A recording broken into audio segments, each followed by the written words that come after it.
So this is what I title barbecue styles. The reason why I come up with it is because on my last trip to America, I got to try a lot more barbecue styles than what I had to before. And the difference between styles of barbecue in America now feels to me like night and day. And it's got nothing to do with quality. It's got to do with the style of barbecue that they're cooking, which they're well known for. In order to categorise the styles of barbecue, I personally come up with 3 different styles which I think are relevant to barbecue today in America and pretty much anywhere in the world. So I'm going to start with old school barbecue. So old school barbecue, traditional low and slow methods, family recipes, methods don't change, simple ingredients, simple seasonings.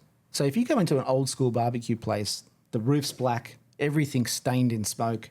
They use brick pits or like old big steel pits. They usually use charcoal underneath the barbecue, so they've got a bed of charcoal underneath. They use old recipes, not much has changed. A lot of the pitmasters that I met have been working there for 20, 30, 40 years and they haven't changed anything. Lexington Barbecue in Carolina, Kreitz in Texas, I think they're perfect examples of what I consider to be old school barbecue. So then there's new school barbecue, and new school is kind of like a bit of a nod to old school, a willingness to innovate, modern techniques, methods and seasonings, quality ingredients, and a real obsession to detail. I feel like new school barbecue is old school but evolved, if that makes sense. They use offset smokers, they wrap, they boat, they trim their briskets in much more sort of modern techniques. They use holding ovens, they've elevated their sides, they use different or more creative seasonings a lot of the time, and they've just perfected that old school method. And I think Franklin Barbecue, Terry Black's, they're perfect examples of what I would consider to be new school barbecue.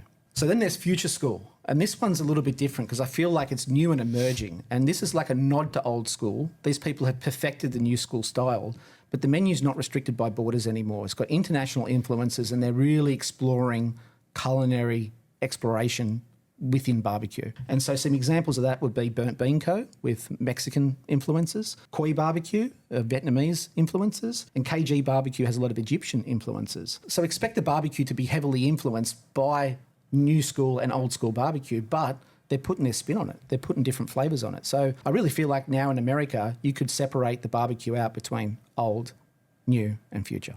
Sounds bloody good. So that was a big mouthful to get all that out. And I've done up a little bit of a chart here of where I feel certain barbecue places would sit on a graph. This is not an exhaustive list of all the barbecue places in the world.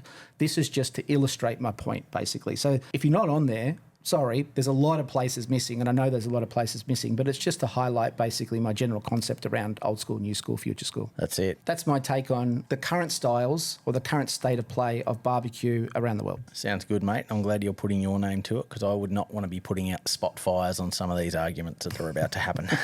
Okay.